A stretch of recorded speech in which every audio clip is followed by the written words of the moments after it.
Hello everyone and welcome back to the Cactus Patch. I am your host, GlitchedCactus, but you can call me Cactus. Firstly, apologize for the later start today. Some stuff did come up, but we are here. We are ready for episode 8. Another episode based on the weapon and special limitations. And joining me for this fantastic, exciting, and knowledge-packed episode is the one and only Magic8ball. How are you doing, Magic? I've been pretty all right. Just chilling today. Got some been busy, but overall can't complain, you know? Yeah, absolutely. Hey, if you can't complain, those are the best kind of days. Mm-hmm. So, why don't you give a little bit about you, what you do, who you are, who is the Magic8ball? Now we could get very profound on this already right away if we really wanted to, and then we could go into very deep conversations about who is the man behind the magic. I love that. I love that But so go on. much.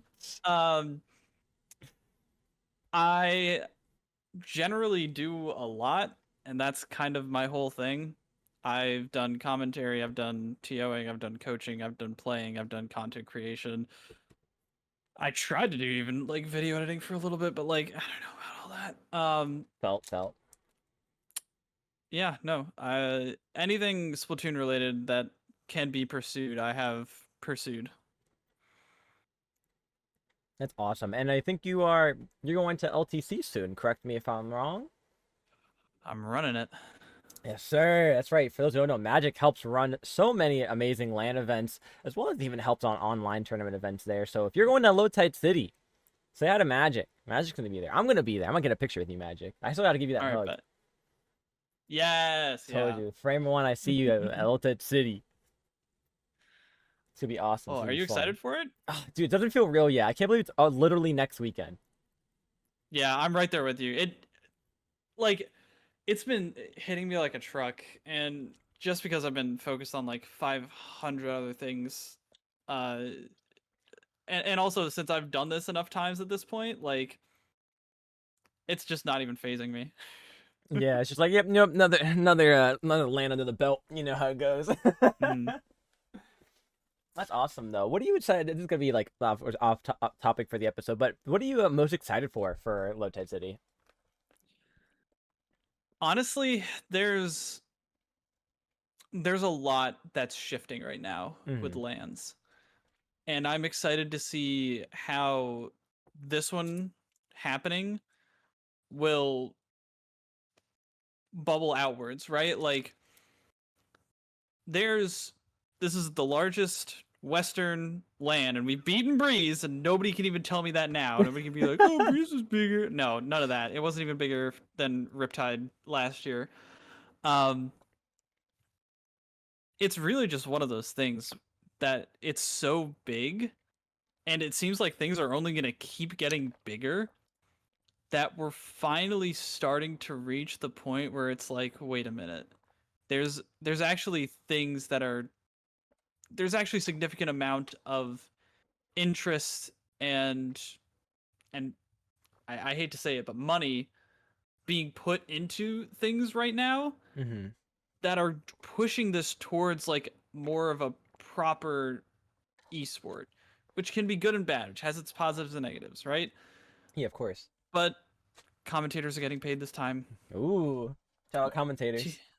Shout outs to the commentators. But yeah, but this time we didn't have open commentary applications. Like, I saw that. Yeah. I mean, I think it makes sense. I mean, because like you said, the commentators are getting paid this time around versus like they never really have before.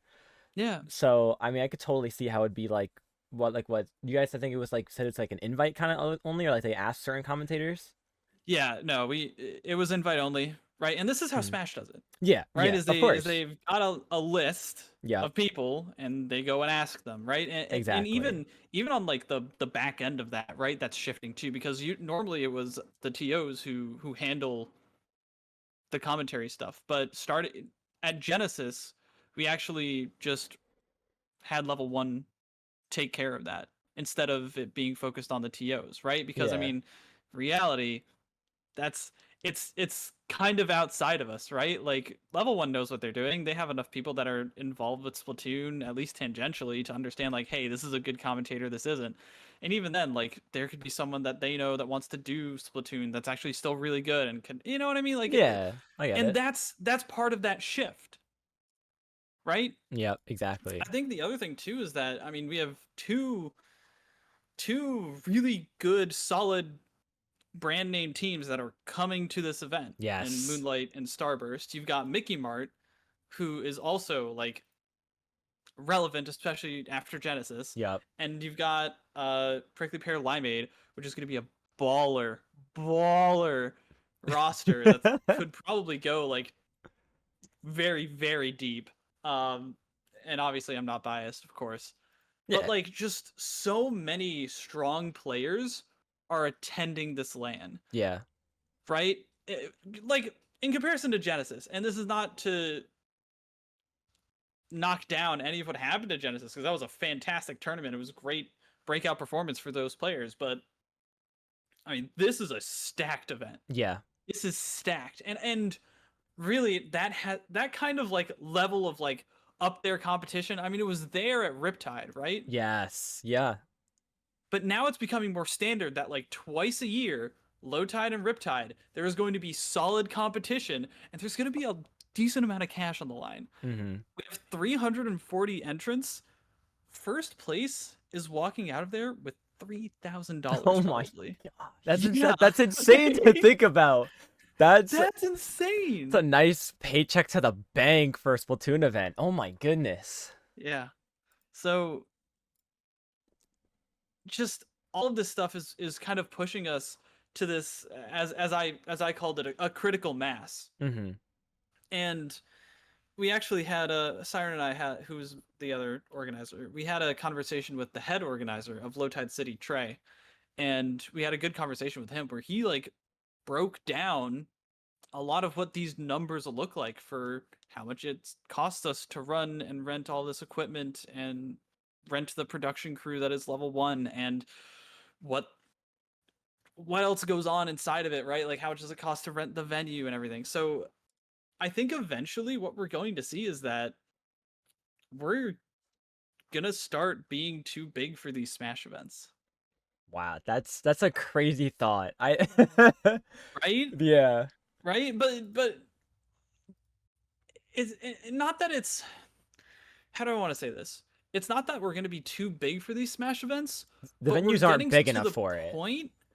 Yeah, like we're gonna need our own space if we Yeah. want to do like these massive events that are focused on us that we can customize to what we like, right? Because there are a lot of Yeah. restrictions right now in terms of lands, in terms of scheduling, in terms of our control over the event that we don't exactly have. And I think that that's the next step that we're moving towards. And if that starts happening and those start doing well, like that's going to be a massive shift and a massive boost to Splatoon in general, right? I mean, Yeah.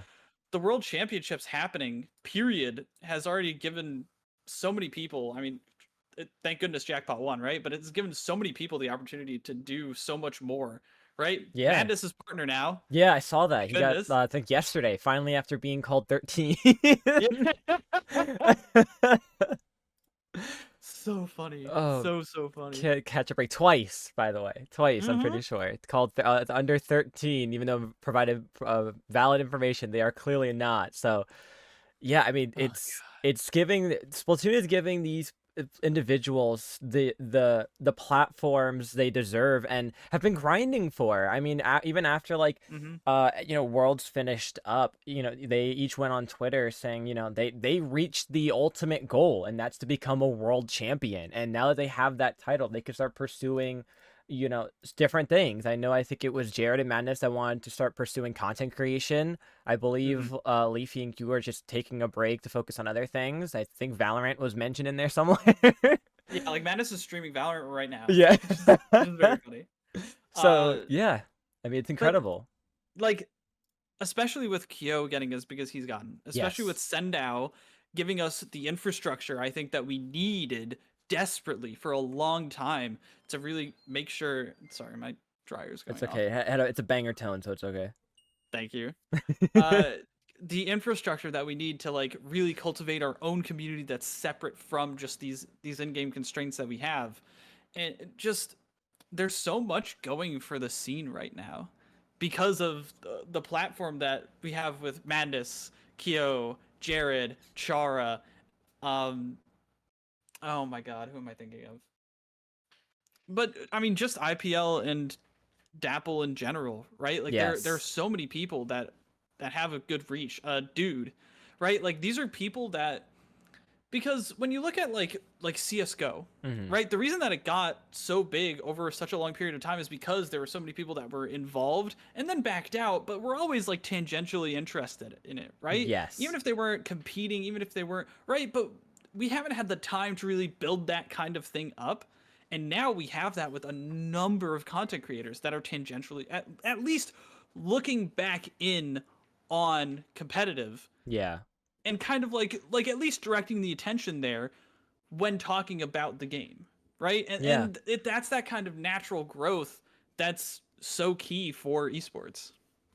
Yeah, and I think it helped a lot. I know it was mentioned, I think Popkin mentioned it on a previous episode of the podcast covering Worlds. Like when you look at that stream and when like it was Kaiser versus Jackpot, the cameras that went over to Madness every time he got up to Oh throw, throw my some words God. back, like they didn't shy away from showing that. They wanted players to see that this game can get this serious, but in a fun way. Because all the players, regardless, are smiling. They're having a good time. They're fighting Yeah. for a championship title, which again, you see it in all type of competitive events. I mean, you see that in Rocket League. We see it in CS:GO. We see it in Smash Bros all the time. Players jumping out of their seat, looking over. Just, I mean, I think it was at Genesis for the Ultimate finals. What was that player's name?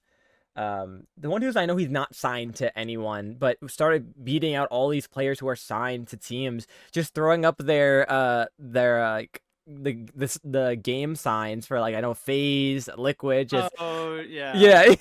I'm not seeing those highlights on Twitter, but it's great to see Nintendo kind of taking a bit of the opportunity to shine the competitiveness that players can have with each other. And I feel like that also helped boost like a lot of people being like, wow, like I didn't think Splatoon was like that. I thought Splatoon was like this little kids game where little kids like paint over turf and shoot each other with ink. It's like, no, like yes, but also no. Because Yeah. players get the chance to do this. I didn't even think about that, but like you're right. The fact that we even got a lot of those camera angles and moments with Madness that were like clippable and put Yeah. into like several gifs, What's this guy like yapping about? that's the kind of thing that we need, right? Like Yes. we need that to happen more often. We need that. I mean, I'm gonna be honest. Splatoon needs Worlds if it wants to like grow at all and function, Yeah. right? Like there's just no way around it. So, I mean, because we can do stuff like that because it gets passed around and memeified and sensationalized, I Yeah. guess. No, 100%. I mean, I remember seeing people that there was some user that doesn't even know Splatoon and used the Madness Yapper gif and was like, "Who is this guy and what's he yapping about?" And it What just is blood yapping yeah, about? it was just the explanation that oh yeah, Splatoon World Championship, and it's like what? It's like people even don't even realize games like this have a World Championship like that, and it's incredible. It's amazing to see that the viewership that showed out for the World Championship, and even following suit, all these so many tournaments. I mean, this is not to self brag, but like I love seeing it every time. I still to this day get comments and questions on my guide to competitive Splatoon video I put out like over a year ago.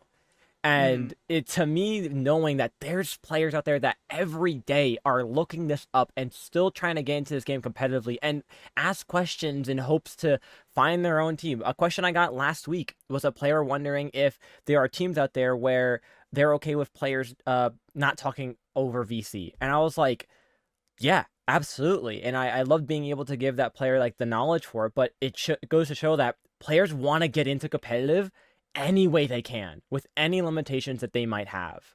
And that's amazing. Mm-hmm. You know that video I put out, that legendary Splatoon moments video. I mean, it has 50,000 views. Oh my god. You think about it, That's right? Isn't that insane. crazy? That's crazy of me.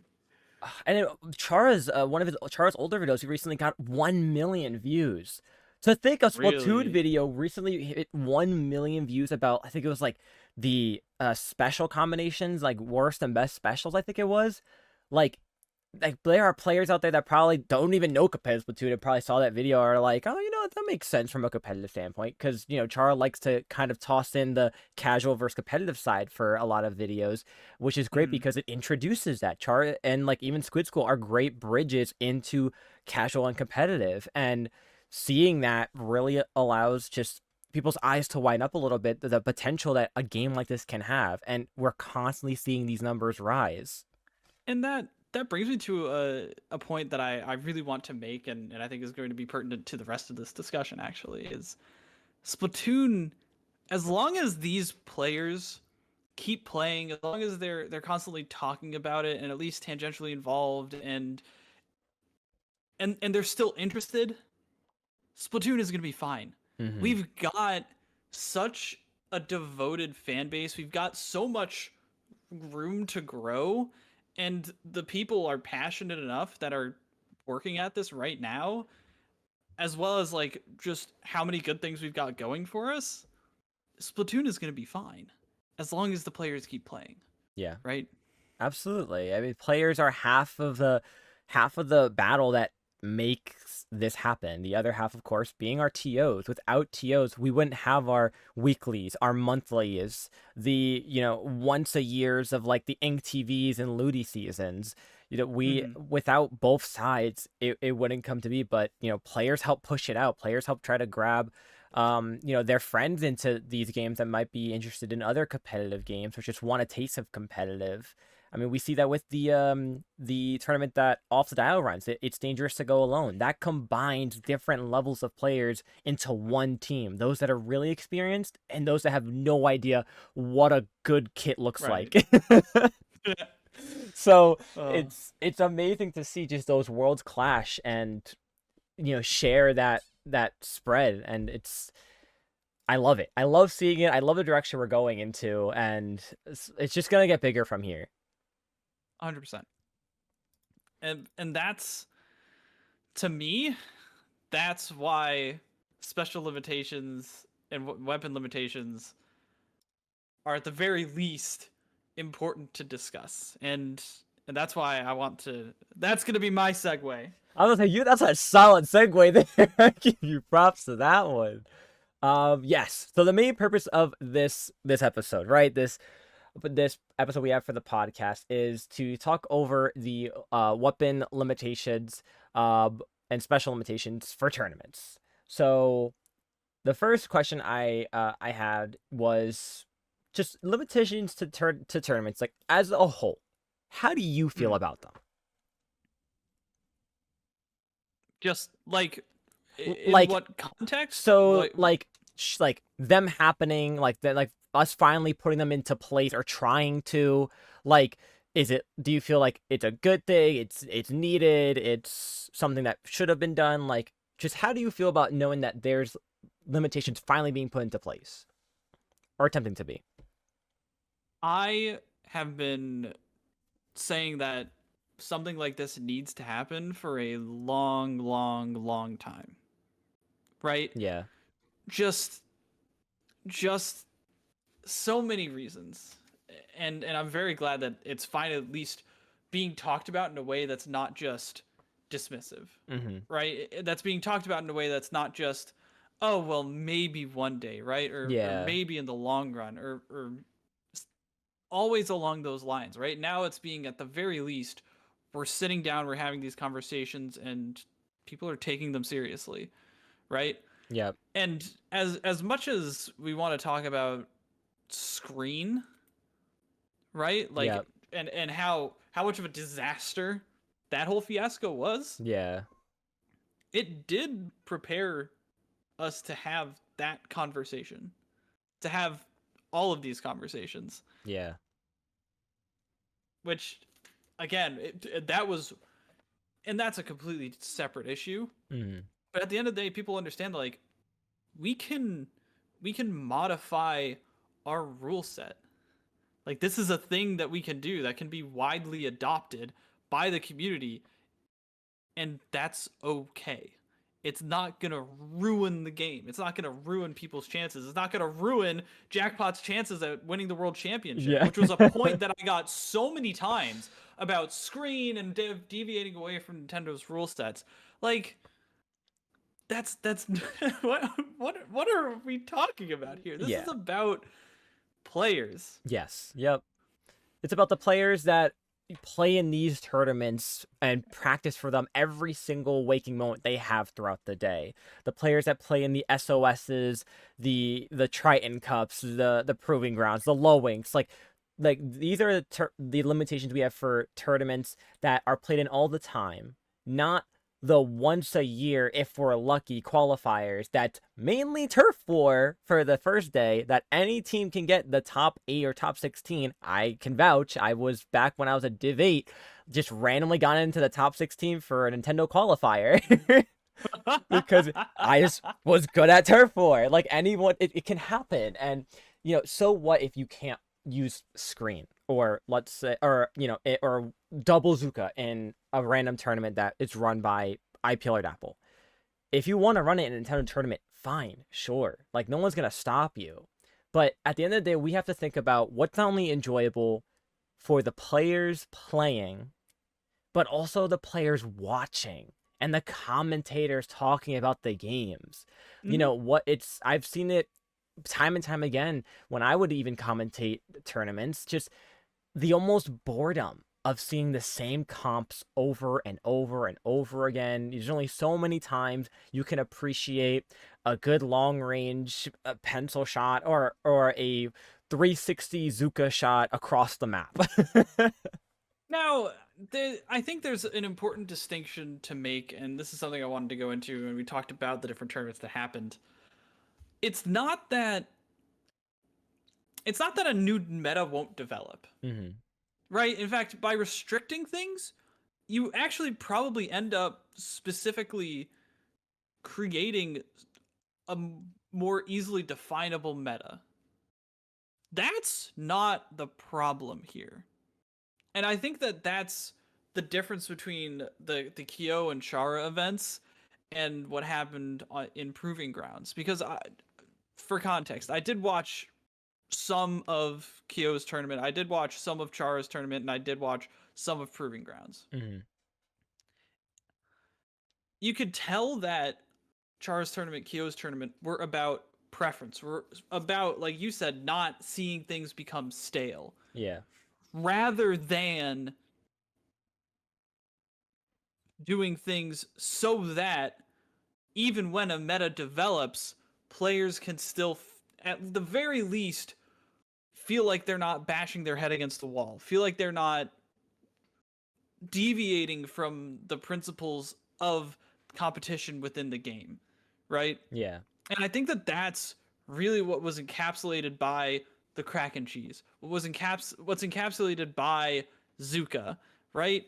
Specifically double Zuka. Yeah. It starts to feel like you're playing for a certain win button rather than taking all of the information in and coming up with a way to provide answers to what the opponent is throwing at you.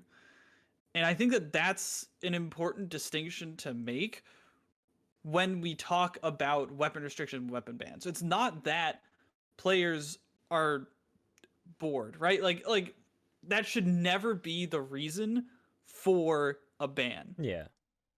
It should always be because players are legitimately feeling like the competitions are getting constricted in some way that is genuinely problematic for the health of the game, for playing the game competitively, right? Because, like, think about what happens when someone pops a Zuka. Mm-hmm.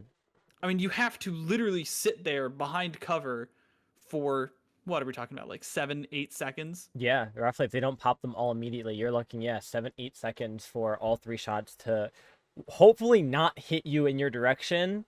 and just trying to find out even where it's coming from, because I won't lie, that little sound bit you get does not always help you out. No. And so then it's like, all right, yeah, if like I get touch of death here, Hmm. right? Like that's an issue. Like whatever, we can deal with it. I'm gonna have to sit behind cover for 7 seconds, Yeah. and then we can go back at them. When that gets pushed to 15 because you chain another one right afterwards, Yeah. or even just like a 10 seconds where it's coming at you from two different angles, and now your cover is constricted to like one very small area, and the enemy team can all of a sudden just immediately collapse around you. That's a problem, especially when if you step anywhere outside of that zone, you have the potential to get literally touch of death with very little reaction time. That's an issue, right? Yeah. Like No, 100%.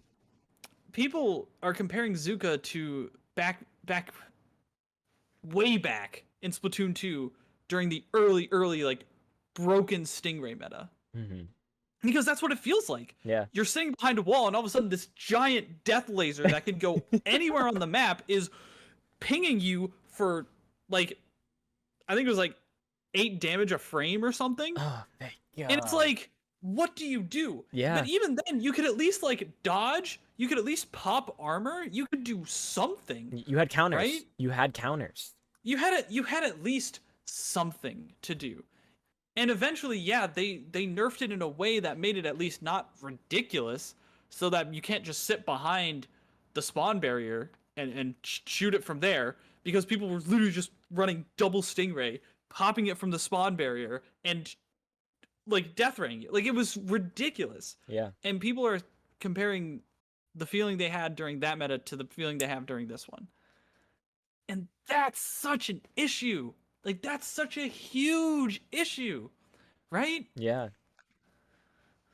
It's a That's problem. not okay. Yeah, no, exactly. And the fact that we were reaching that point where, I mean, I don't think I could go on social, like obviously that when I say social media, it's mainly Twitter, without seeing somebody that's, high mid-level to upwards of the top level, having an issue with the current state of the meta. And, you can only hope for the Nintendo to do something for so long before it is time to take it into our own hands. And Mm-hmm. that's what slowly started happening. Now, obviously, Chara's event and Kyo's event were both, you know, testing the waters in a sense from Mm-hmm. two players that practically know the game inside and out, every weapon inside and out, and also had a good cause and a fun time behind both of them.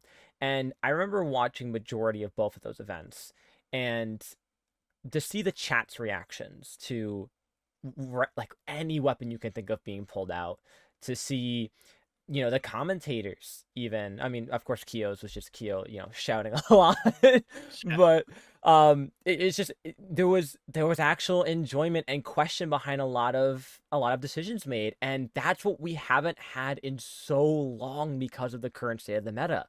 There was no need for, oh, there's the cooler, there's a Zuka pop. Don't worry, they might have died using it, but they're back and they have it 90% charged still.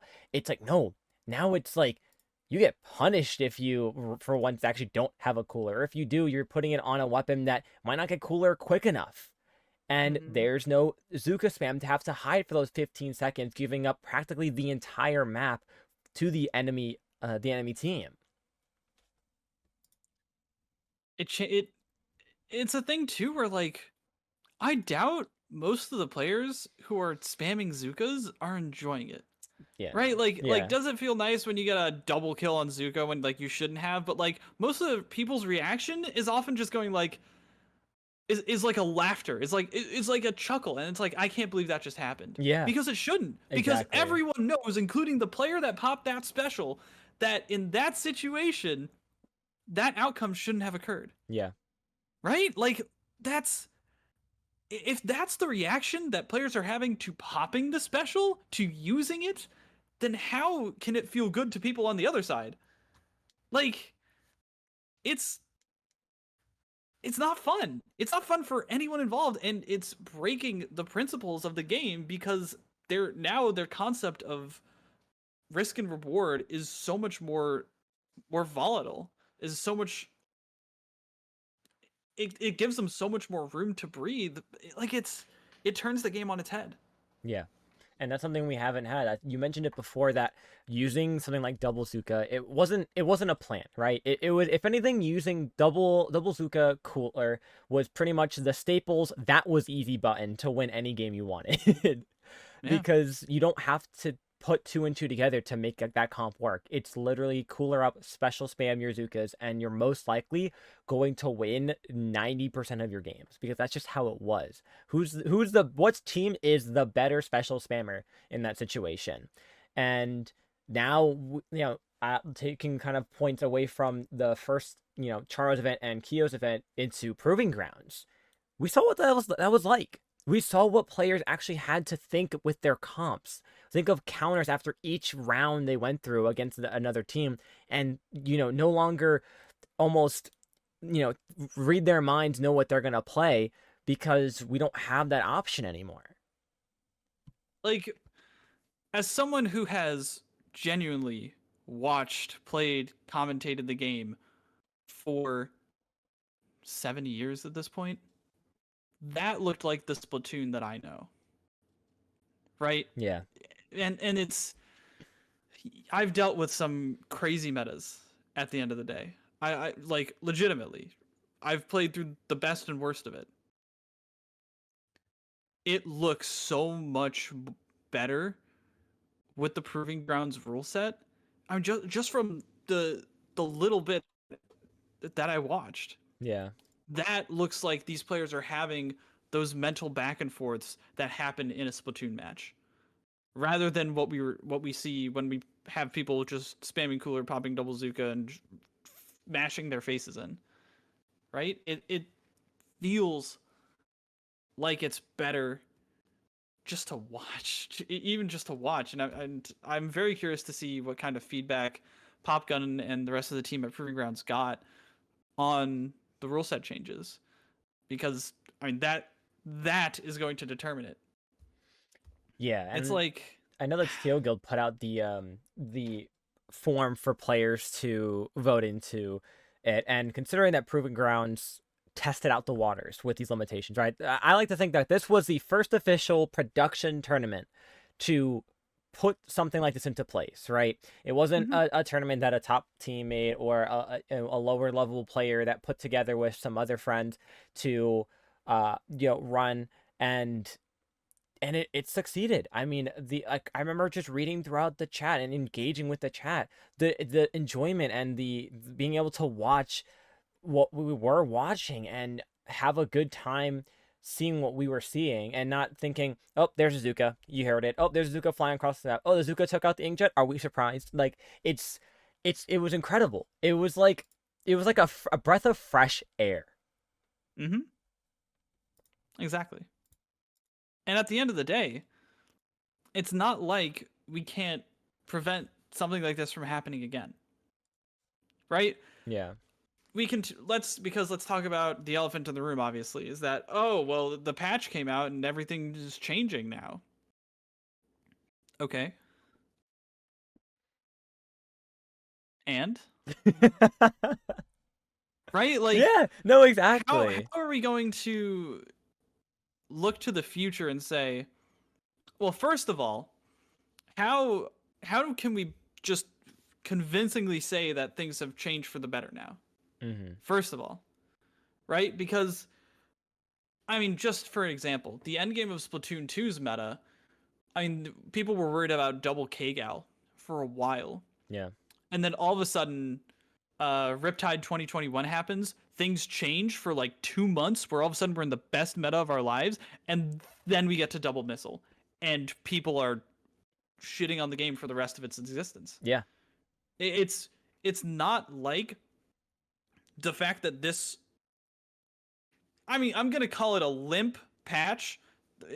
Thank goodness the Kraken bug got fixed, right? Like, yeah, no more Kraken. That never cheese. should have been in the game to exist in the first place. I think they shouldn't have even brought back Kraken. That's a whole other conversation. But legitimately, yeah, just because this patch came out and all of a sudden like things are slowly changing and there's experimentation happening, doesn't mean that if we look at Low Tide City in 2 weeks, in a week, and all of a sudden Starburst is running through the tournament with double Zuka cooler again.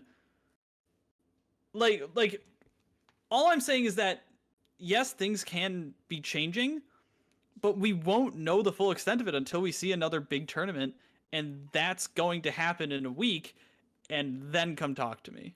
Because I guarantee you that we could probably see some interesting things, right? Like I'm sure Jared's going to be playing dualies at the very least, but Yes. Yeah. and Moonlight has been working with, from what I hear from Scrimbucks, an interesting V-roller comp.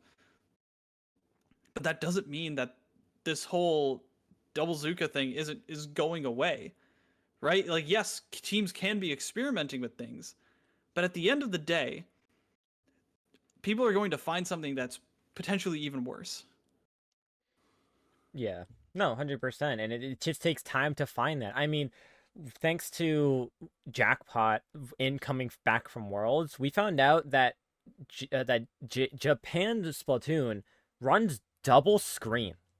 because of one, you can't completely see through it, and two, the damage it does to you now after the recent patch going from 30 to 40 is way much more Yeah, it's convincing to do significant. things. Yeah, yeah. In a way now it's like, hey, sometimes you are gonna see. I've been seeing Zero practice for LTC, and they're running the 52 deco with screen Yeah, because it's good. 52 Deco is going to be really, really strong Yeah, at the end of the day. After this buff, like, and now that people know how to use screen, yeah.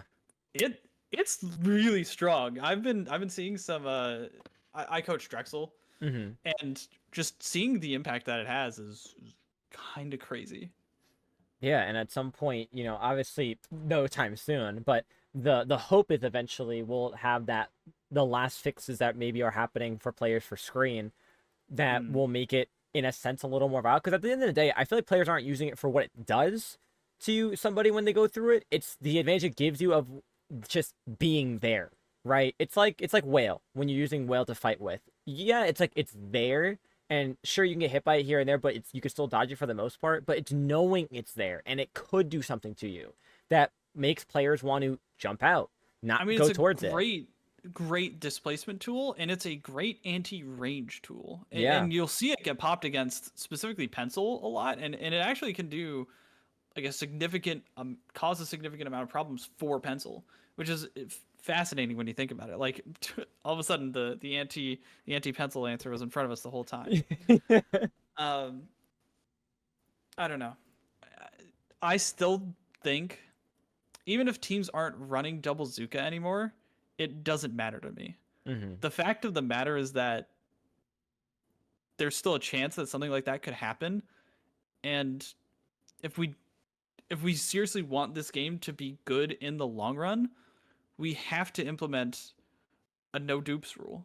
yeah. Like that is just my stance always, period, is that we shouldn't be allowed to double up. Yeah, and I gotta agree with that. And you can only wait so long for, the hope that, oh, Nintendo's gonna fix it. Just trust me, guys. Like, no, we didn't even know they were ever gonna fix Kraken cheese, and they actually did. But how long did we have to wait for that to happen before we start implementing bans in certain events?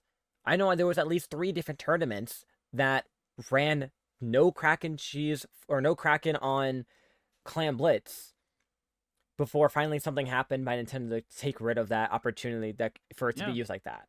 And it's like we had to start moving in that direction because Nintendo wasn't taking over. And sometimes that happens. And yeah, at the end of the day, you have to remember like competitive Splatoon's the 1% of Splatoon. The other 99% are the casuals who are playing, in turf war most of the time or just picking up the game for an hour a day to play in a ranked mode. They're not thinking about what's going to be the most competitively viable. Right. Mm-hmm. And yeah, like that's why I'm so convinced that that has to be the case, right? Is Yeah. because we we don't know how the last patch is going to look. Yeah. I mean, we don't know. Yeah. And if we aren't willing and ready to have these conversations of like, okay, well, we've seen double crab do awful things to the meta. We've seen double machine do awful things to the meta. We've seen double shot do awful things to the meta.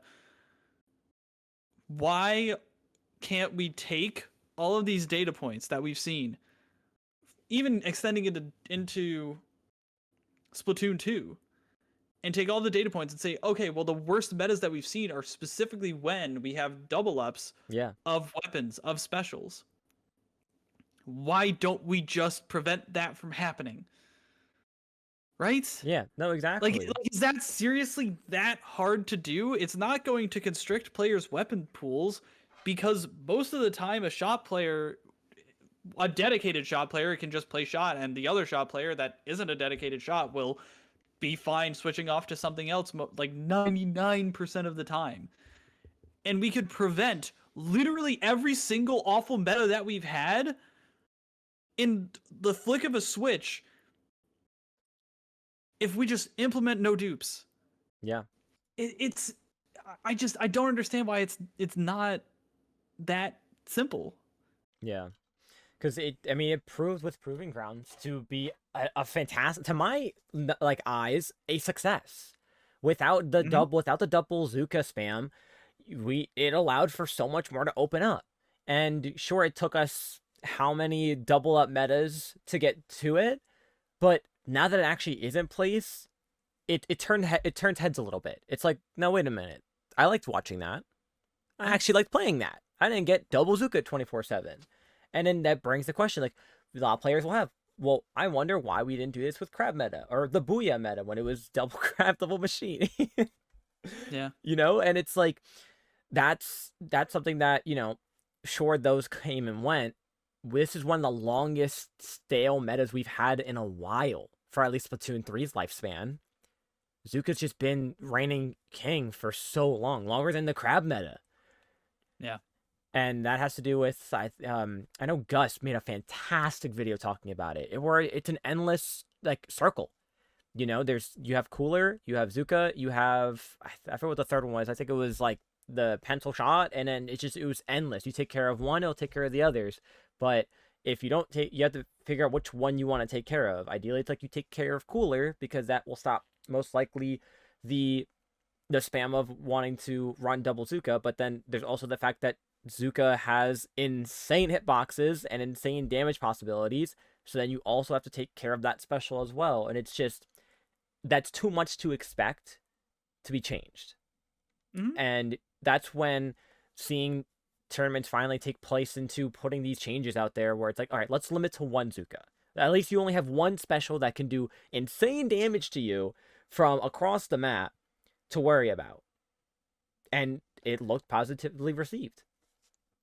And here's the thing, right, is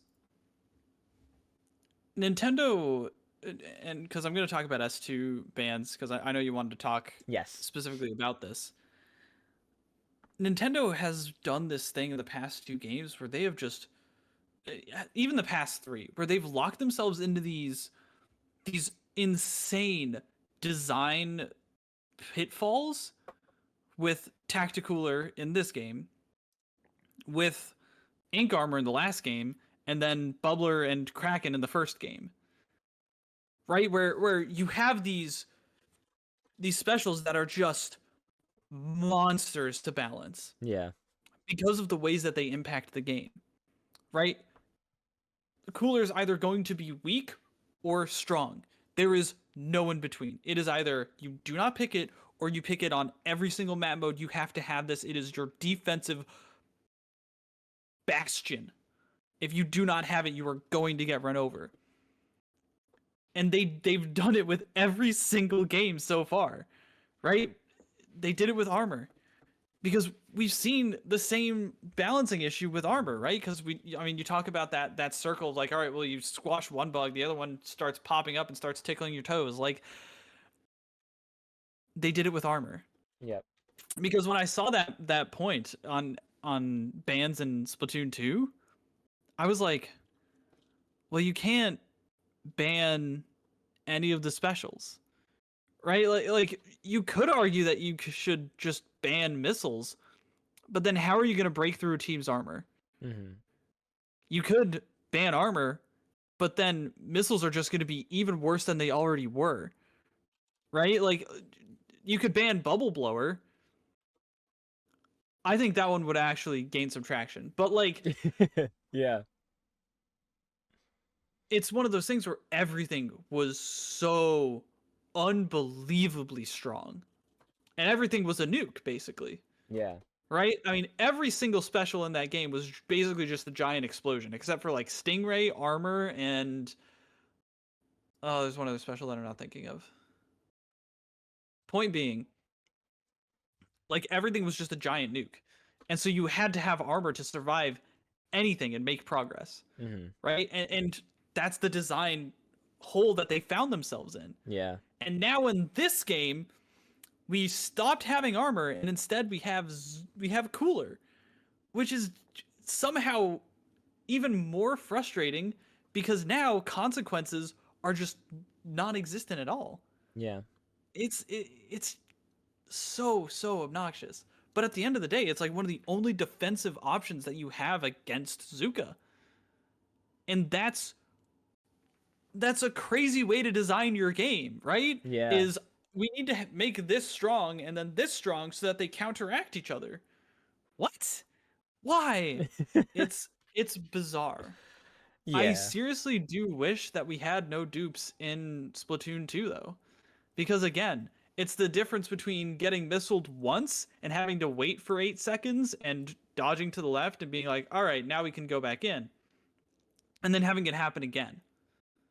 As soon as the enemy team is now even more ready to engage on your ass and then pop armor, and then all of a sudden you're just completely overwhelmed on the plat of Anchovy and the towers starting to completely run you over, right? Like, how many Yeah. times have you No. experienced that? Way too many. Too many to count. Exactly. And yeah, Like, it was literally the GG special because even if you had armor, right, you had the pushback that missiles would do on the armor itself that would bounce you around.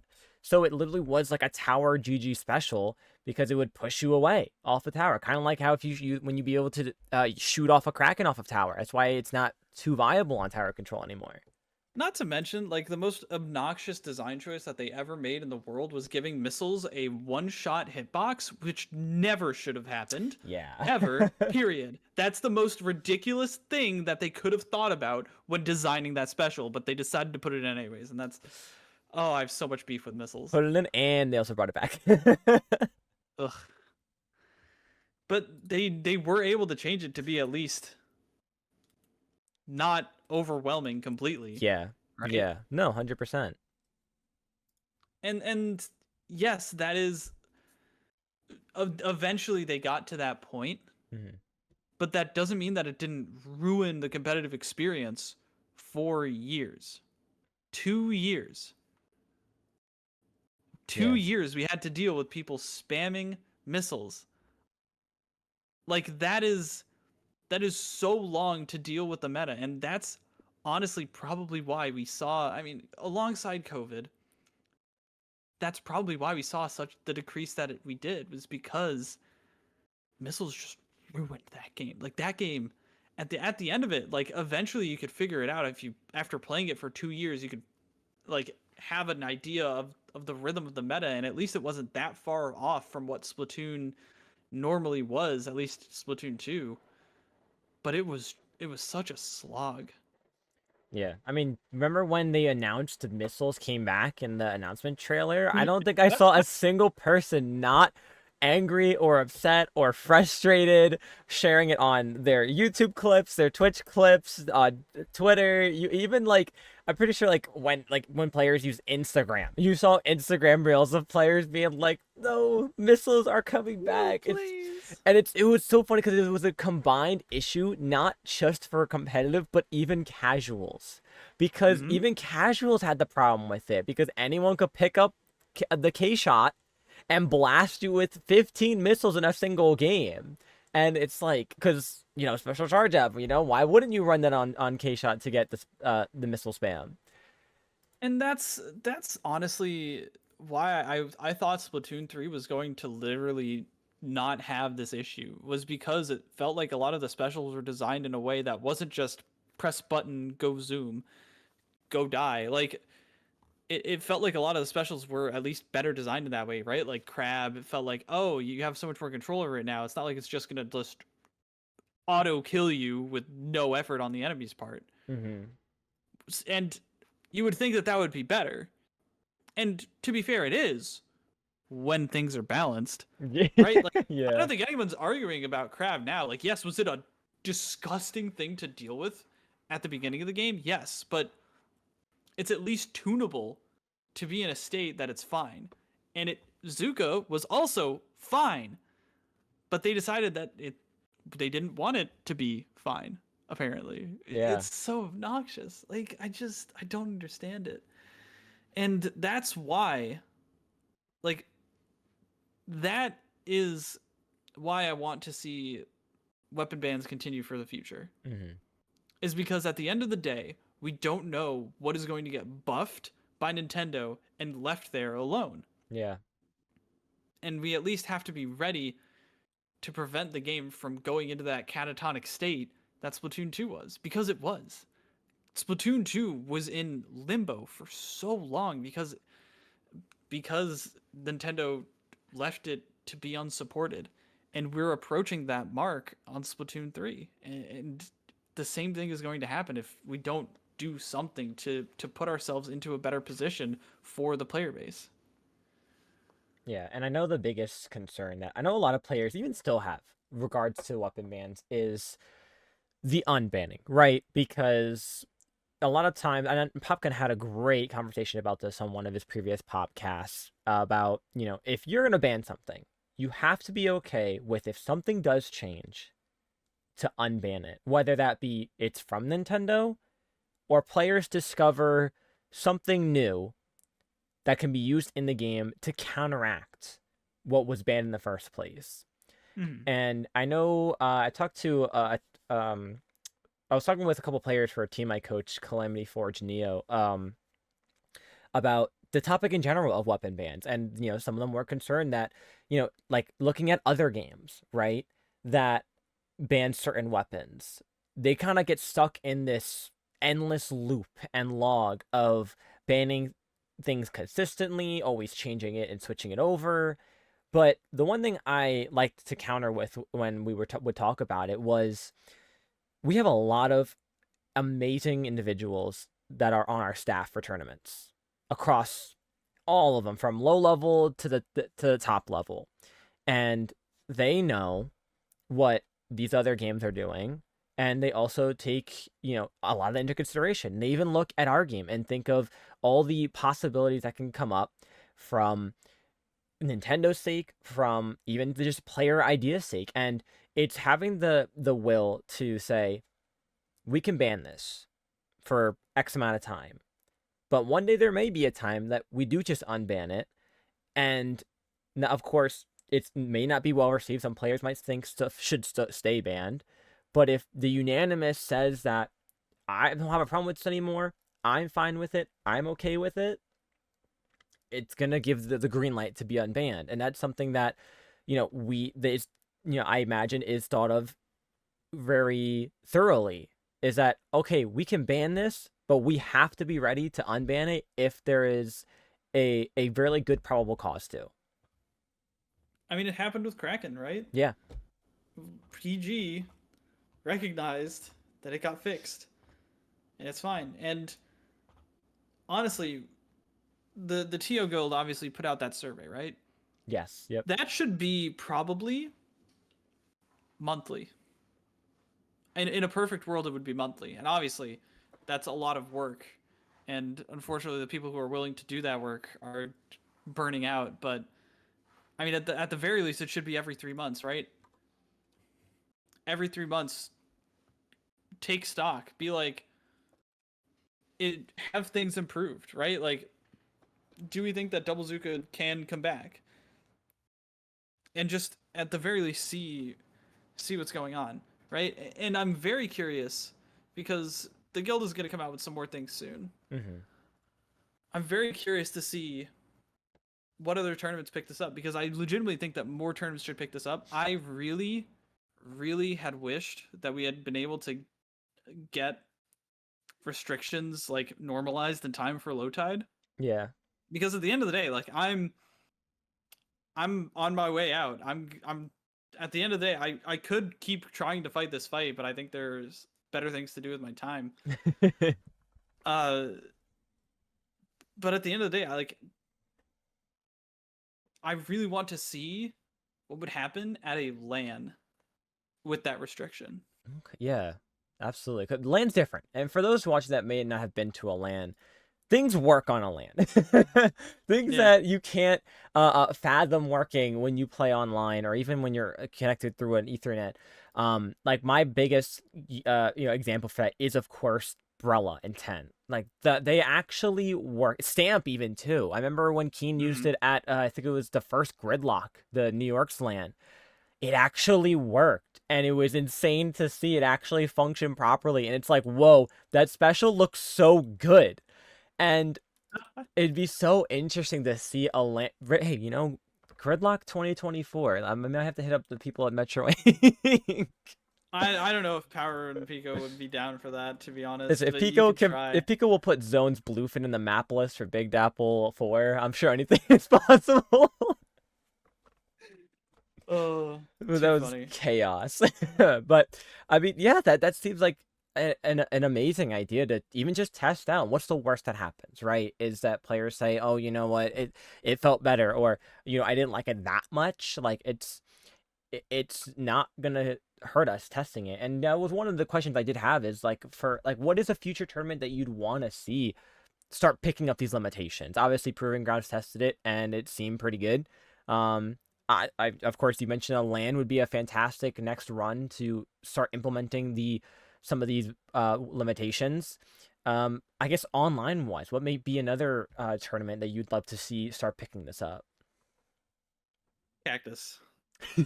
I might sound I might be showing my colors here, but what tournaments even are there online?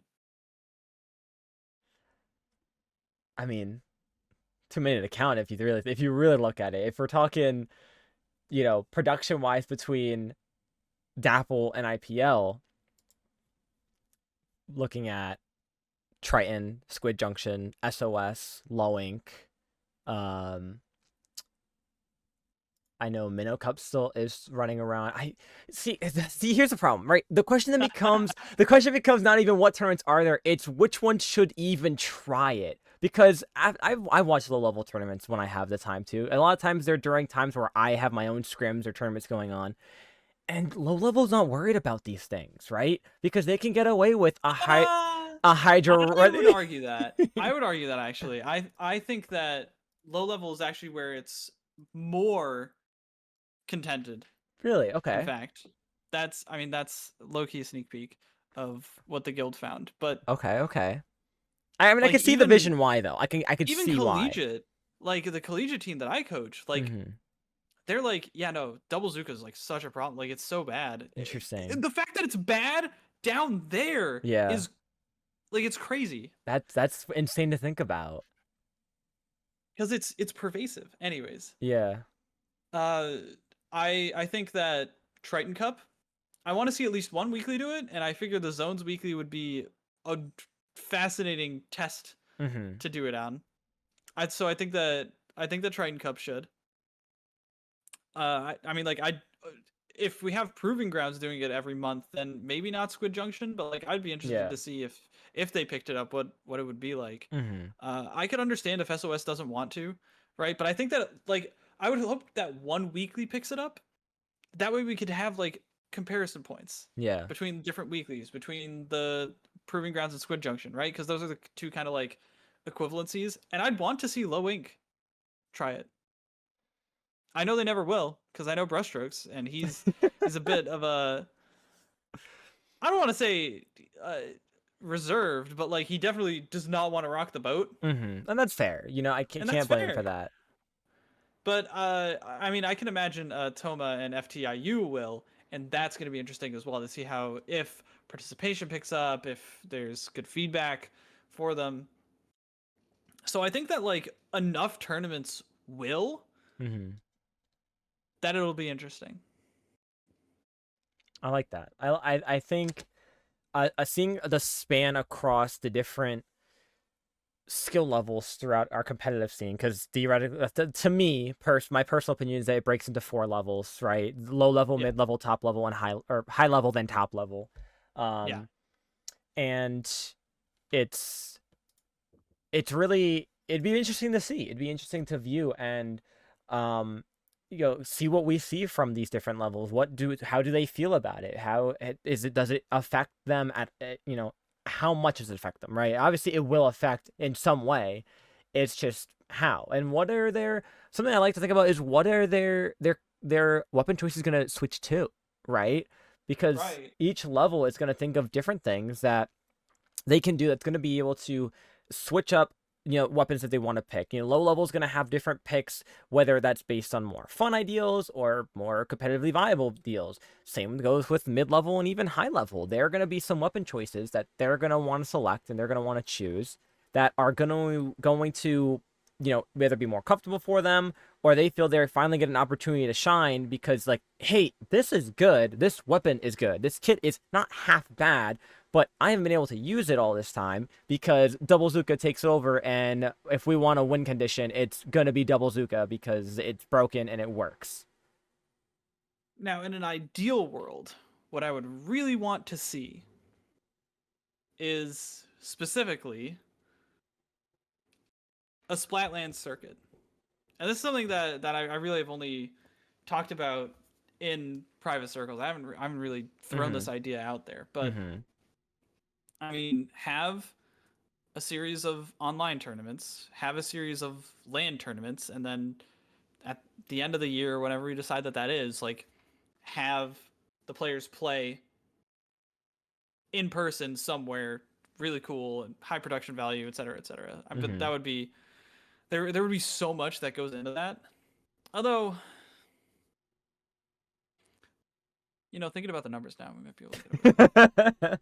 Listen, I've been talking. This is the topic I talked about when I interviewed the head TOs for the 3 locals that took place at the same time: Sunset Surge, Sea Battle, and New Inkland.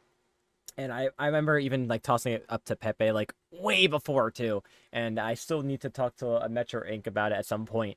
But I'd love to have, and this is like, of course, this is a project that would take a while to get made, but it would take a year. It would take a year to actually happen. yeah, probably. So obviously, like, these locals are in different states, different locations, and basically my idea was, what if we took the top teams that win, or top 2 teams, right, first, second place, that win the locals at whatever given point, right? Maybe it's their most recent one, and have them like battle like a state versus state, right? Like IPL put on that one time online, but my thought was we could do it online. What if at some point we get to a point where we could have it in person? Right. Everyone travel down, whether, obviously, like, it could be a side event at, like, my idea was Low-Tide City is kind of the center of the US for the most part, if you give or take a couple states, but that's where most players from different states in general come down and come together to compete in Splatoon.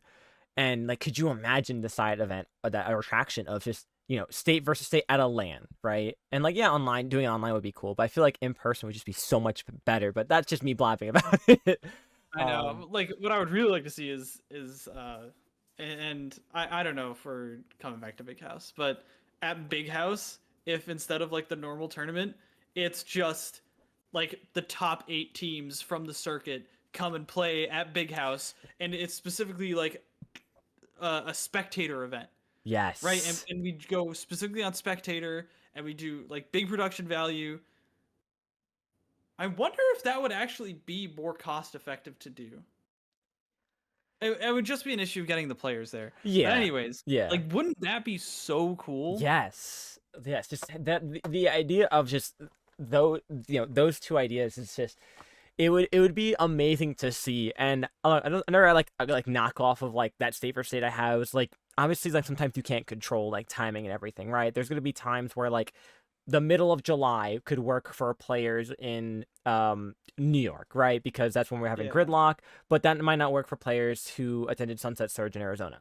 So, like, a knockoff idea I had was like, oh, what if you took like you go everyone at a major, you find out which players from what states are coming down, and whatever states have 4 players could team up and have that state versus state in a sense, and that's why I Dude, would call it a side event because obviously they never played each other before, but still.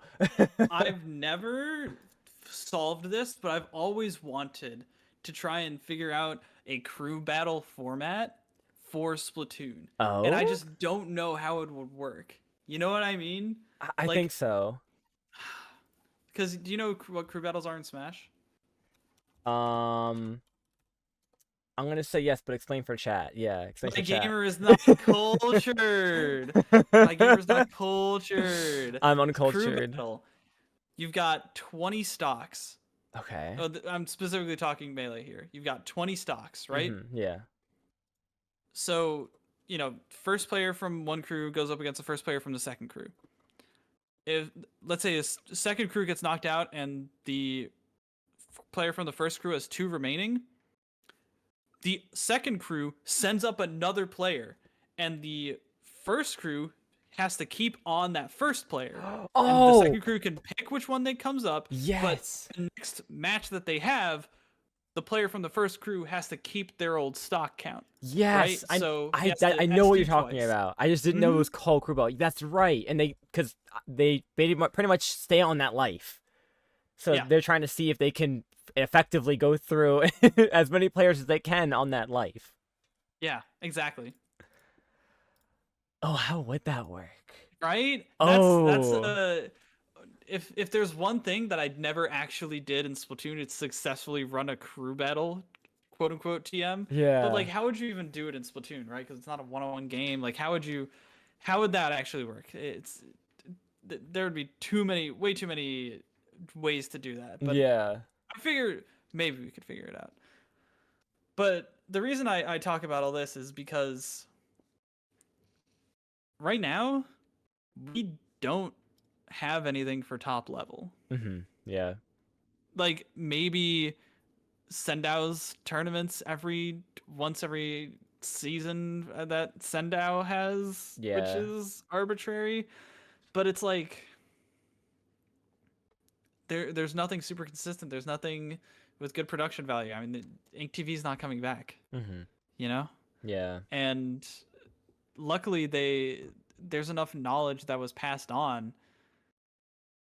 to make that happen again, but like it's a lot of work, and at the end of the day it's people have to really want to do it, and I don't think that there's those people anymore, right? Yeah. No, I Because agree. that would be the perfect place to test the weapon restrictions.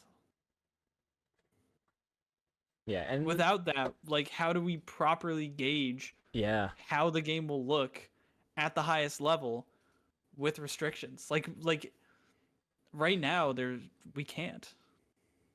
Yeah. We're just stuck at a standstill where like the closest we have is the besides like you mentioned the Sendo Q finals is the very rare occasional top level player. I mean the early closest we have was Kia's tournament, right, that he put on, and that had a lot of top player interest, but those aren't that's a one-off tournament, right? And it's not something like Ink TV was. Ink TV was something unique. It was something special, and it had pinned the top teams the scene can provide against each other consistently within a couple a time span that we could see a lot of things get put into place, a lot of things shift around, and it just had a lot of eyes on it too.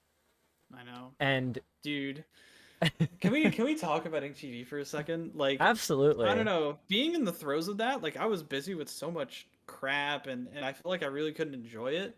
Mhm. But that period of time was so good for Splatoon, man. Yeah. Like that was the time to really be in it. Yeah, it was magic. It was magical, if you will, because it was incredible to watch. I mean, the hype around so many of those sets because it was top level teams that would always go against each other in tournaments, and that would always be like neck and neck. Obviously, it wasn't even for a while, neck and neck besides Starburst, right, at the time, because Starburst still reigned supreme. Oh no, And Jackpot won. no, I mean, before InkTV started, right? Like Yeah, it yeah, yeah. was who's gonna be the one that takes second place, right? And that's how it always was until those events, until InkTV starts, and Yeah. Jackpot loses to, I think it was AR first, and Yeah, then yeah, I think Jackpot so. takes the crown, and it's like, now hold on a minute, we are seeing a shift in the top level that we haven't seen in ages. It was a true change of the guard, yeah. It literally was, you had to be there. It was a had to be there moment It in time. was. It really, really was, man. Like, it just, Oh, thinking about it, it's like this was a thing that happened. And it's hard to even describe the hype that was there about it, and that's what makes you want to pull up, like, you watch this whole InkTV series. Like, I can't even explain it, just watch it, because it was monumental in the competitive scene. It was a time where, meta kind of sucked, but it wasn't so terrible. You had so much engagement from players getting inspired by seeing their favorite teams from at different regions compete at the top, and you couldn't help but just stay silent, watch your screen, and hear those commentators say words that you never thought would be said for more months and years to come. It was insane. that it was truly, truly an incredible, just an incredible time to be a Splatoon fan, because it. And you know what's crazy? Everything is still up on the InkTV YouTube channel, and like all of these VODs have like 1K or sitting around like 1.5K views, except for AR versus Starburst match 5, which was 9 point, which is sitting at like 10,000 views. And it's Oh like, my god. dude, like this could be so much bigger if we just kept putting this effort into it and it didn't fall every time that we tried to prop it up. Yeah. Yep. It's painful, and it sucks knowing that we were at that point, and we didn't have the opportunity to push it even higher. And I don't know, I'm someone who likes to think very optimistic when I can, because Yeah. I love this game. I try to put in effort wherever I can, and sometimes I do too much at once, and I end up falling short and just falling down everywhere. But if it's one thing I learned, even just through my own actions, it's that with how much that I try to do on at once, and there are points where I go from doing everything to straight up nothing, cold stone, cold turkey. There's a way to build back up, whether that be, for my case, it's whether I find another commentating opportunity, whether I find a tournament to compete in, whether I, make another guide for players to follow to help themselves get more in tuned into competitive, whatever it might be. There's a way to build back up. And I like to think that while right now we might not have the opportunity to, bring back what was that Ink TV Resurgence League, there will be a point where there might be players that right now maybe are running their own smaller events that will eventually group together to make something similar, if not maybe better. That's a lot to say, but still, Mm-hmm. of the Resurgence League. It just takes those players that have the want, of course, have the time, because mind you, again, this is all players doing it out of the kindness of their hearts and not being paid to do it, um, and put on a spectacular.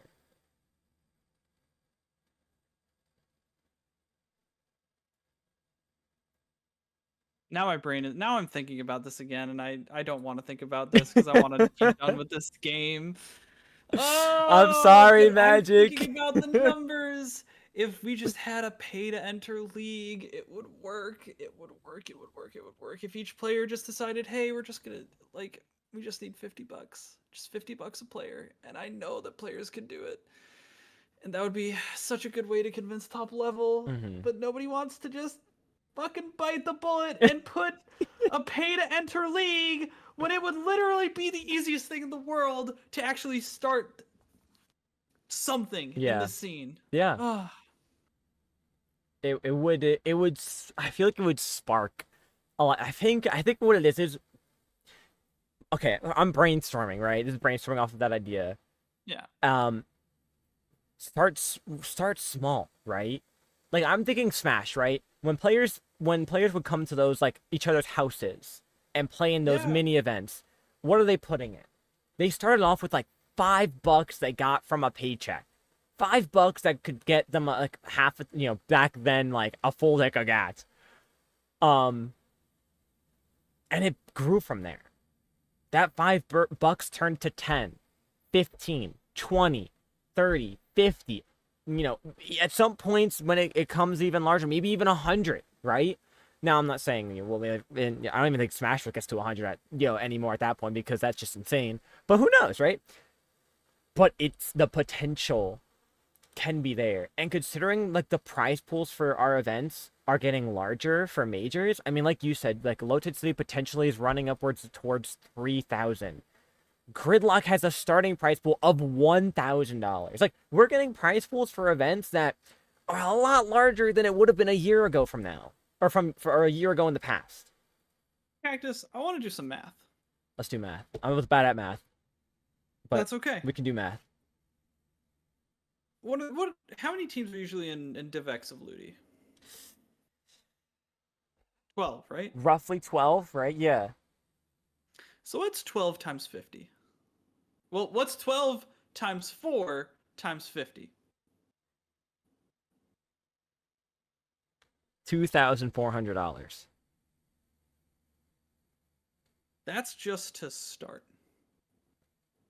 That's a starting point, right? Yeah. I mean, if every top player just said, all right, here's 50. We're going to let you do what you need to do with that money. I mean, even if we just have half of that go back to players as a prize pool, and half of that go towards, all right, we're gonna fund at least a part-time level of production, and like we'll try and like get some sponsorship agreements. We'll try and use that money to make some merch to make more money, right? Like Yeah. there's so much that can be done here, right? And I feel like merch is something that we want to tap into at Splatlands but haven't gotten the chance to, right? But let's just say like, oh, hey teams, if you give us your logo and we make shirts and we ship it out to people, we can make money off of that, and that will help us make everything bigger in the long run. Yeah. Like that's how you run a business. Like, Yeah. but nobody has that sense, right? Yeah.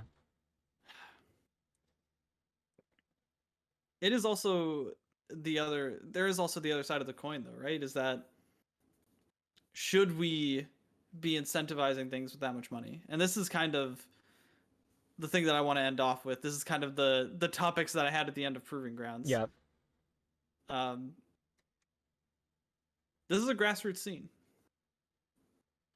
Always has been. Mm-hmm. And I would hope that it would be kept that way. That doesn't mean that I think that there's a balance to strike here, right? Yeah. It doesn't mean that we shouldn't grow. It doesn't mean that we shouldn't push to be at least a little bit better on the top end, to have more moments like we had with Ink TV, to have more moments like we did at Worlds, to have these rivalries that pop up at LANs.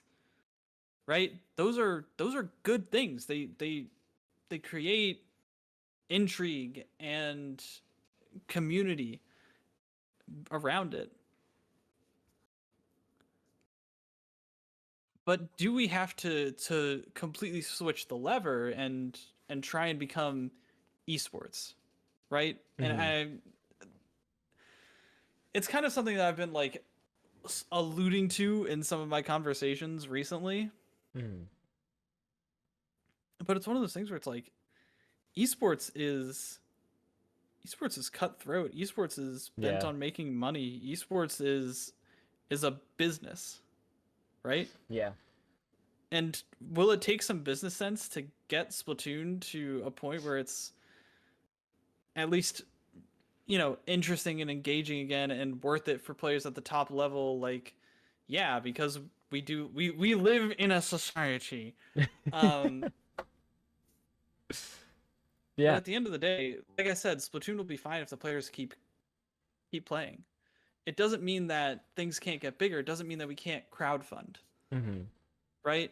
Because like think about like every local organization that like you had like at your school growing up, Hmm. right? How many fundraisers did they do? Right? There was like Yeah. a No. fundraiser Yeah. every month, right? Yeah. And it was always something different Yeah. to keep it Like engaging. and that's how these local community-based grassroots organizations keep themselves afloat. Why can't people like Dapple, people like IPL, people like Splatlands do the same things, right? Yeah.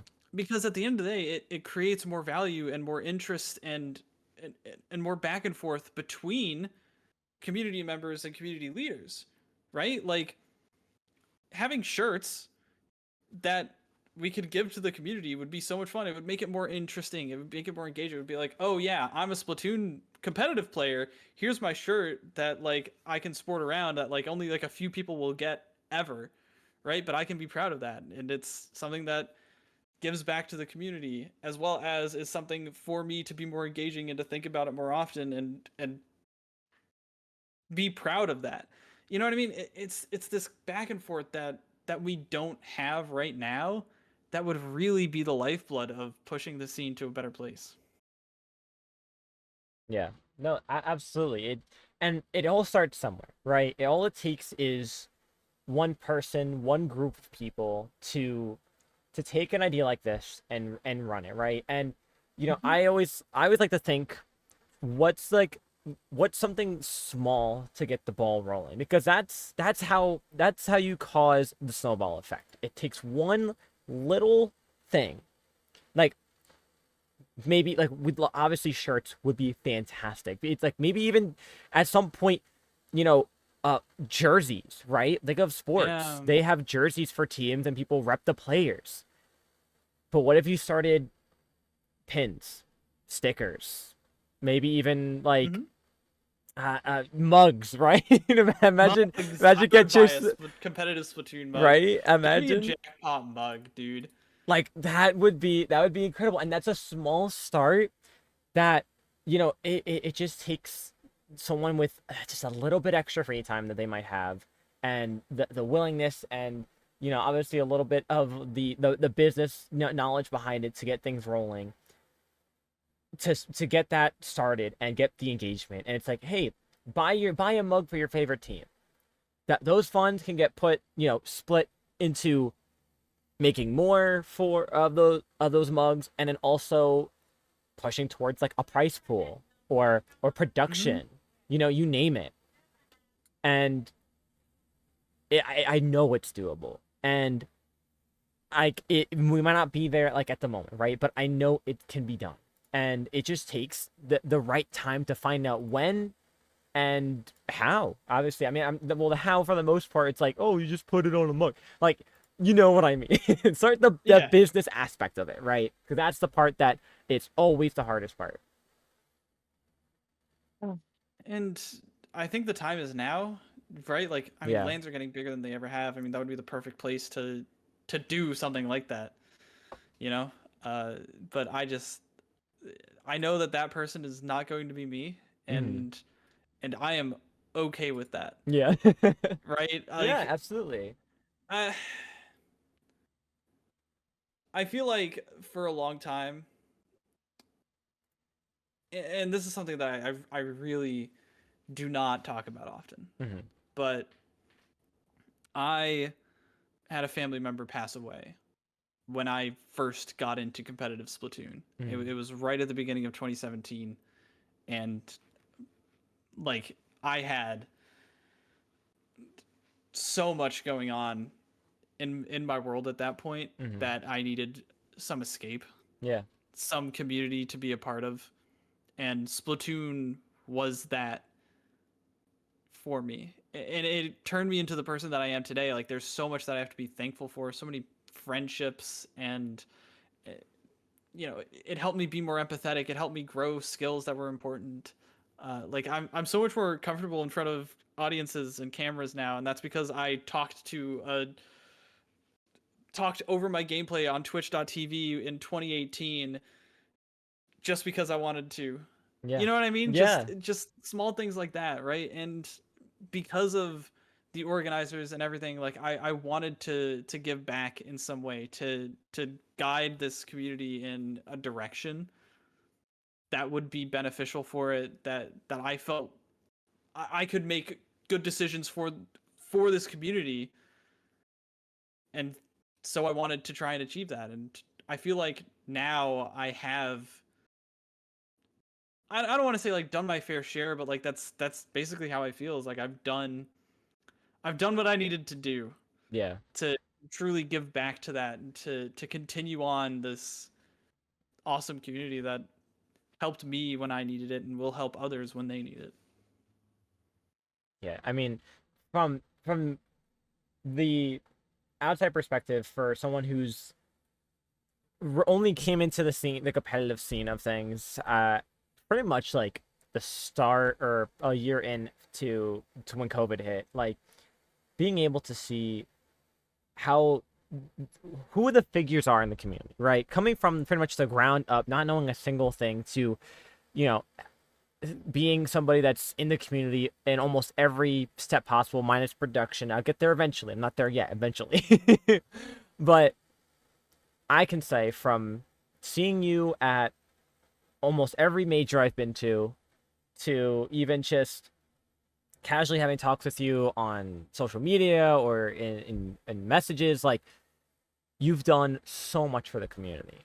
And I see it, and just to see, like, even like whenever your name's brought up, like the 07s that pop up in chats whenever you're Yeah, just that was guys, funny. it's like you left such an impact, and I feel like that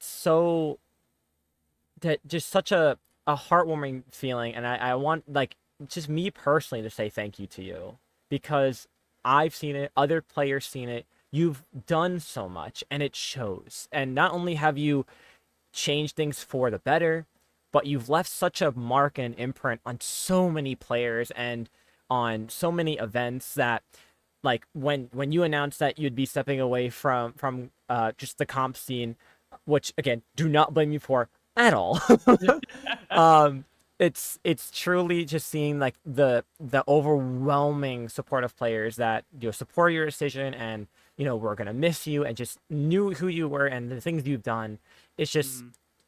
you're going out in such a blaze of glory, and, like, I want you to know, from just the outside perspective, from someone else, that, like, you did do it. You did do what you wanted to do, what you've been aiming to accomplish. And I mean, even, like, just, I couldn't be more than happy to, of course, have you on this episode, but just know you in general and see the things you've put through, and the things that you've done, and even get lessons from you as well. I mean, I'll never forget when you coached me that one time when you had that, like, MetaFight Yeah, giveaway, and, like, I like confused you with my weird crab check when, like, Splash was meta. that was fun. That Like, was fun.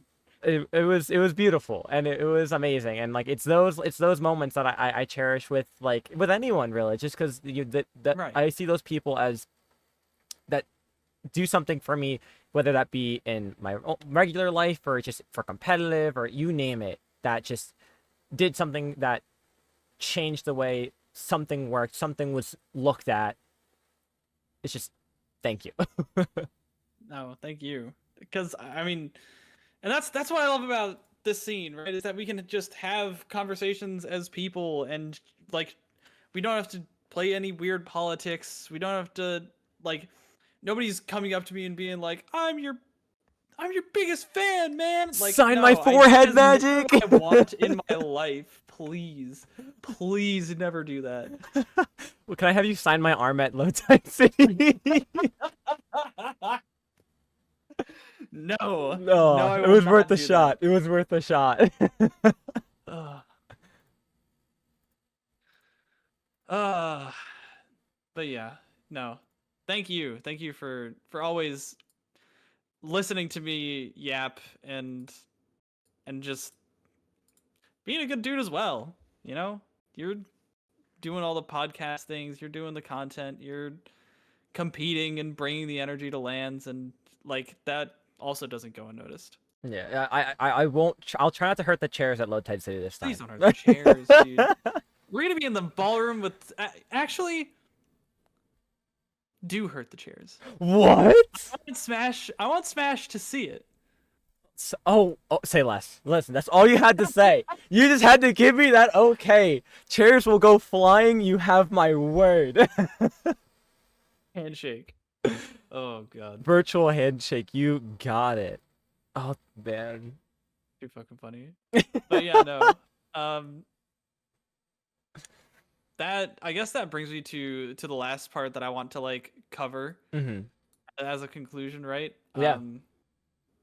I mean, so in the absence of Splatoon, what's gonna happen to me, right? Yes.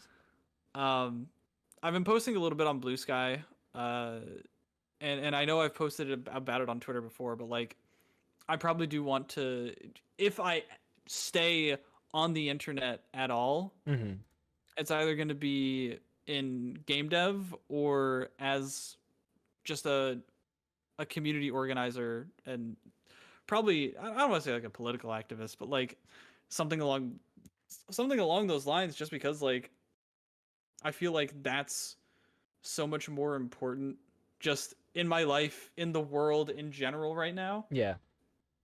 Like that's probably where I'll end up, right? Obviously I just recently, within the past few months, met a wonderful girl, and we're going vegan together. Like I Wednesday was my first day being vegan. Oh, how was it? I'm enjoying it so far. Like I think my body's reacting in very interesting ways, but I don't want to get into that here because it's just a little bit gross. As someone who has a health restriction, I can't eat anything with gluten.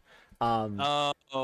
It's sometimes like it crosses between with vegan a little bit, because a lot of gluten-free products you will find majority of the time are also vegan. But right. I used to date a wonderful woman who was hardcore vegan, like to the extreme, and it's so interesting to see like the different levels of like there are for vegan products. Obviously not to get too much into it, but like it's crazy to see like it could say vegan, but did you know it also still has egg in it? It's like, what? Yeah, it's like, do you understand the definition? Yeah. Oh my gosh. And it's like most stuff like I can't have anyways, because most of it has just like processed sugar. Yeah. And processed sugar uses like bone marrow. Yeah. To whiten the sugar. Yep. It's crazy. Yeah, it's the little things like that, like you don't realize until you actually do read the ingredients. And because of that, like I want to start like growing my own food here in my like 500 square foot apartment. I want to try. Yeah. Right? I bought a bag of fucking soil that's sitting in my closet right now, and I repotted by one plant that I have, and I have seeds that I want to plant, and I'm supposed to this weekend. That's awesome. We'll see when I get around to it. Yeah. And so stuff like that, like there's a lot that I want to do that I felt like I haven't been able to, just because of how involved I've been in this scene. Yeah. Right. That, I mean, it was just time for me to take a step back and focus on these other things. I want to try and get a post out on Twitter before I delete my Twitter, because I'm going to delete my fucking Twitter, because that place is a cesspool. You're not wrong. That we shouldn't be on as a community in the first place anyways. That is going to trash because Elon Musk is a big baby boy, and at the end of the day, like, it's just not healthy at all for my mental. So like, I don't know, I really just need to get off of that app. Yeah. I don't know if I'll delete the TikTok. I'm debating it. I might, like, who knows, because like it's going down soon anyways, so like I might as well just stay on it. Yeah, enjoy it while it lasts. Heavily debating deleting it, and maybe I still will, but I'm not sure. Or maybe I'll like turn it into a different account, or maybe that's where I'll post my game dev stuff. Right? I'm gonna stay on Blue Sky, but like I'm not gonna be on Twitter anymore. I'm probably gonna be leaving like most Discords. Like, I'm gonna be leaving this Discord. I'm sorry, but It's like, okay. It's okay. I won't be hurt.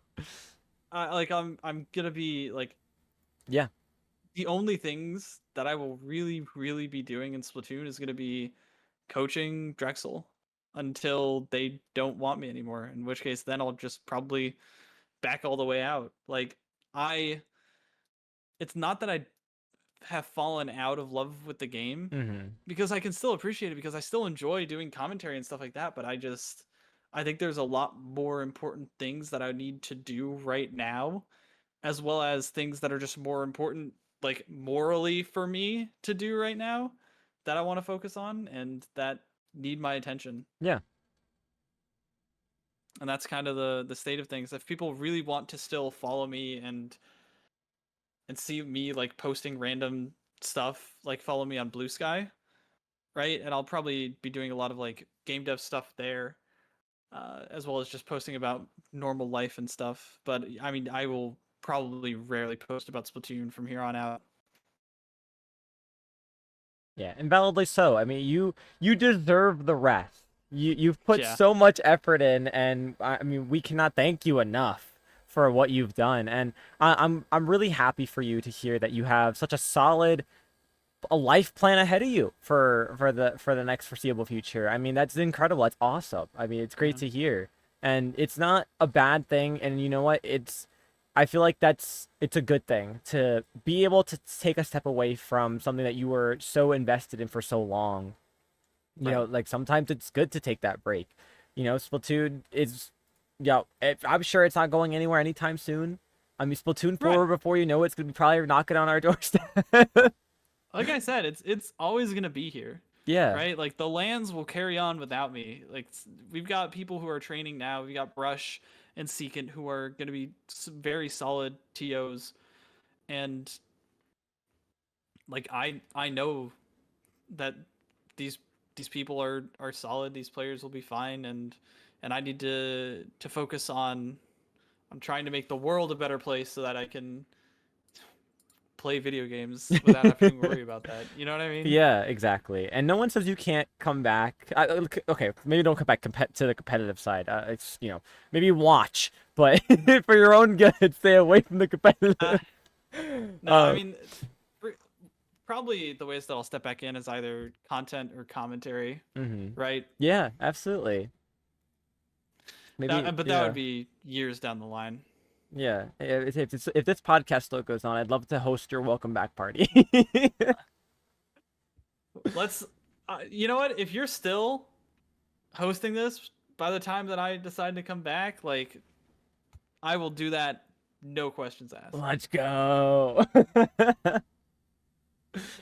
Yeah, no, absolutely. And it's yeah, like we talked about, Splatoon's gonna be here to stay for so long, and you know, you've done so much and left such a great impression that things are gonna be moving forward in such a great way with the guidance that you give in so many of these upcoming TOs and production staff, that it's in good hands. And I feel confident in that, knowing that you helped guide a lot of them, because you helped put together so many fantastic events, alongside Siren and so many other TOs like Toasty and so on and so forth, that it's it's gonna suck not seeing you at events, but knowing like your spirit is there with all that you have done is incredible. And I could be happier to, of course, have you on for today, and obviously seeing you in literally like a week from now, which is crazy to Yeah. think about. Holy shit.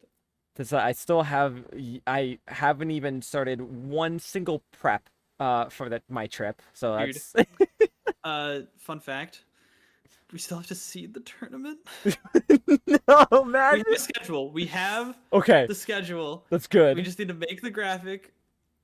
It's there. It exists. We understand it, and it is good. But like, we need to make the commentary schedule. We need to make the seed. We need to make the group schedule. Yeah, There's gonna be a lot happening this week. that's fair. I DM Brush about about the commentary thingy thing. I won't say too much on that, but yeah, Okay.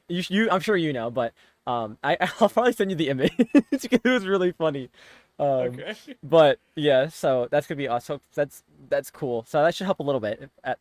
You'll know what I mean when I send it, but um, yeah, I mean, well, I mean, with that being said, then Magic, thank you for coming on, man. Like Thank you seriously, for having me. it's been a pleasure. I love just being able to give you, of course, the time and the space and the platform to, say more than what you could have on the Proving Ground stream.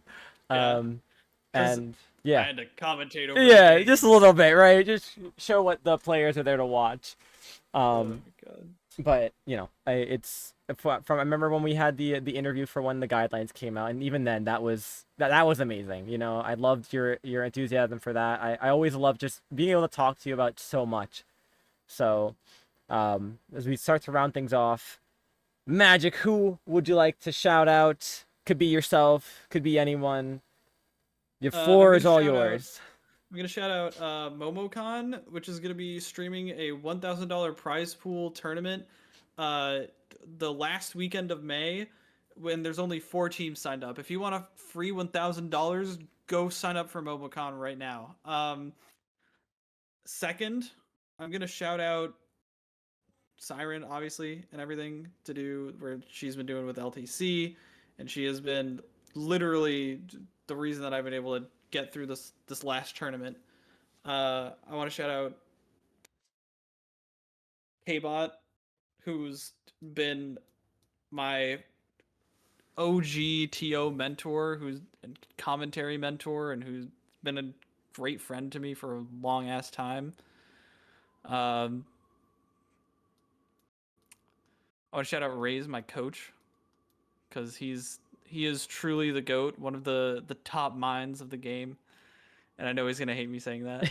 Um, I want to shout out to the Drexel kiddos, because they are so much fun and they do great stuff, and they've been improving really really well. And I think that they could be really solid mid-level players, and if not, go even further than that with just this squad right now. They're really special, and they deserve the world. Um, Shout outs to my mom for birthing me. Shout out Mama Magic. Shout outs to Vitamin C, Hailstorm, Tidal Wave again, Muso, and ITAP and Sub Power Up, all the teams that I've been on, because it has been a wild fucking ride, and I appreciate everyone. Amazing. I love it. Love the shout outs. Love it all. Um, Ladies and gentlemen, squids and octolings, that was Magic8ball, and this was your episode 8 of the Cactus Patch. Thank you all so Oh my much god. for coming on out and viewing this episode. We appreciate all of you, and tune in next time for the next episode with whoever and whatever the topic may be. Goodbye.